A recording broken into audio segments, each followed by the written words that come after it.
Assalamualaikum warahmatullahi wabarakatuh. Kami dari kelompok 7 akan mempresentasikan hasil diskusi dari kelompok kami, yaitu munculnya ahli hadis dan ahli ro'i. Sebelumnya, perkenalkan anggota dari kelompok kami. Yang pertama, Mary Antia dengan NIM 2020610101. Yang kedua, Silviana Febrianti dengan NIM 202061010105. Dan yang ketiga, saya sendiri, Wingky Noviana dengan NIM 202061010106. Adapun materi yang akan kami bahas yaitu yang pertama, maksud dari ahlu al-ro'i dan ahlu al-hadis. Yang kedua, bagaimana ahlu al-ro'yu dan ahlu al-hadis berkembang. Yang ketiga, bagaimana implikasi dari persaingan ahlu al-hadis dan ahlu al-ro'yu. Yang terakhir, bagaimana pengaruh ahlu al-ro'yu dan ahlu al-hadis dalam hukum Islam. Materi yang pertama, pengertian ahli ro'yu dan ahli hadis. Menurut bahasa, kata ro'yu berasal dari kata ro'a yang mempunyai arti melihat atau berpikir. Sedangkan menurut istilah, ahli ro'i adalah sebutan yang digunakan bagi kelompok yang dalam menetapkan fikih lebih banyak menggunakan sumber ro'yu atau ijtihad daripada hadis. Sedangkan pengertian dari ahli hadis merupakan kelompok di masa tabi'in yang mengeluarkan hukum Islam dengan menggunakan hadis daripada menggunakan sumber ro'yu atau ijtihad.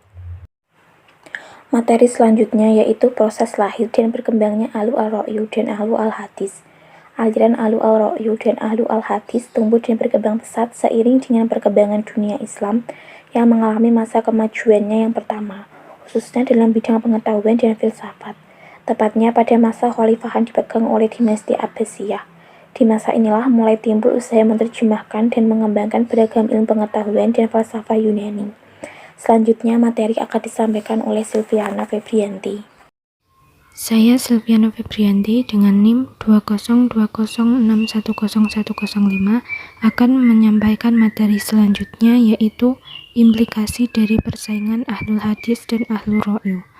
Terbaginya ulama pada dua aliran besar memunculkan berbagai macam persoalan hukum dan hasil ijtihad. Masing-masing aliran dan kelompok itu mengklaim bahwa hukum-hukum yang diputuskan mereka baik dengan menggunakan hadis maupun dengan menggunakan ijtihad adalah yang terbaik dan benar. Hal ini berimbas pada terjadinya persaingan tidak sehat di antara dua aliran besar itu dengan masing-masing membanggakan kelompoknya. Dalam menonjolkan kebesaran mazhabnya, tidak jarang mereka pun mulai sering mencela satu dengan yang lainnya dengan cara yang negatif. Ahlu ro'yu mencela kelompok ahlul hadis karena dianggap hanya berpegang pada nas tanpa pernah mengkritisi cacatnya suatu nas atau hadis. Sedangkan ahlul hadis mencela kelompok ahlul ro'i karena senantiasa meninggalkan hadis demi mengedepankan qiyas. Ahlul hadis oleh ahlul ro'i dianggap selalu terpaku kepada dalil hadis tanpa berani mengadakan interpretasi. Bahkan mereka dianggap sangat konservatif dan selalu bersikap diam bila mereka tidak mendapati suatu dalil pun dari Al-Quran atau hadis terhadap persoalan-persoalan hukum yang diajukan kepada mereka. Sementara itu, ahlul ro'i dipandang oleh ahlul hadis terlalu berani dalam memutuskan perkara-perkara hukum yang jelas-jelas tidak terdapat teksnya di dalam Al-Quran ataupun hadis, yaitu dengan menggunakan metode istimbat hukum seperti qiyas dan istimbat lainnya yang senantiasa menimbulkan kecurigaan di kalangan ahlul hadis karena metode-metode itu sangat rawan untuk terjadinya kesalahan dan terlalu subjektivitas. Adanya dua aliran besar dalam sejarah pemikiran hukum Islam dengan mengambil corak kedaerahan disebabkan oleh terjadinya beberapa perbedaan sosiokultur dari masyarakat setempat. Di Madinah, tidak begitu banyak persoalan hukum yang mesti diselesaikan akibat dari kehidupan mereka yang berada di Madinah masih bersifat tradisional. Dalam mengamalkan suatu hadis, mereka tidak begitu mempersoalkan penelitian kesahihan suatu hadis. Bahkan penelitian tersebut dianggap tidak perlu, mengingat kota Madinah adalah tempat tersebarnya para thiqah dalam periwayatan hadis. Perilaku-perilaku hukum yang terdapat di wilayah Madinah dianggap sebagai turunan dari perbuatan-perbuatan Nabi dan para sahabatnya. Kondisi tersebut tidak dijumpai di Kufah. Kota Kufah terkenal sebagai kota urban yang pertumbuhannya sangat pesat. Hal ini berdampak pada kemajuan di segala sektor kehidupan masyarakat, baik yang bersifat ekonomi maupun politik.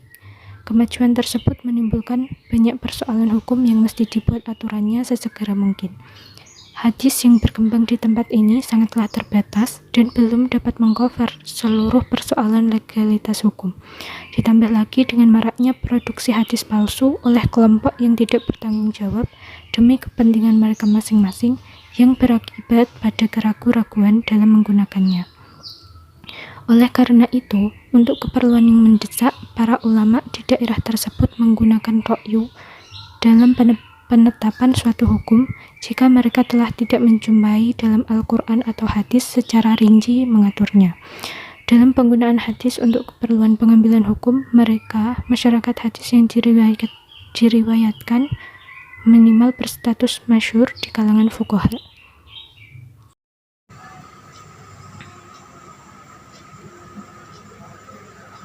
Materi yang selanjutnya yaitu pengaruh ahlul ra'yi dan ahlul hadis terhadap hukum Islam. Yang pertama, pengaruh ahlul ra'yi terhadap hukum Islam, usul fikih dan fikih. Adanya perbedaan istinbat hukum antara ahlul ra'yi dan ahlul hadis tentu mempengaruhi penetapan hukum suatu masalah. Menurut Khalaf 2004, adapun pengaruh ahlul ra'yi terhadap hukum Islam dalam hal ini usul fikih dan fikih, misalnya dalam penggunaan istihsan. Yang kedua, pengaruh madrasah ahlul hadis terhadap hukum Islam, usul fikih dan fikih. Madrasah ahlul hadis memegang kajian hadis dan mengumpulkannya, namun menjadi sebab yang tidak langsung timbulnya hadis-hadis palsu. Penyebabnya ialah karena para pemuka ahlul hadis ini tidak memecahkan persoalan yang tidak ada nasnya atau hadisnya. Maka sebagian masyarakat yang tidak merasa keberatan membuat hadis palsu dengan tujuan untuk menguatkan pendapatnya. Akan tetapi, hal seperti itu tidak mempengaruhi fikih sama sekali dikarenakan karena para ulama ahlul yang sahih dan man yang tidak sahih atau palsu. Cukup sekian materi yang dapat kami sampaikan, kurang lebihnya kami mohon maaf. Wassalamualaikum warahmatullahi wabarakatuh.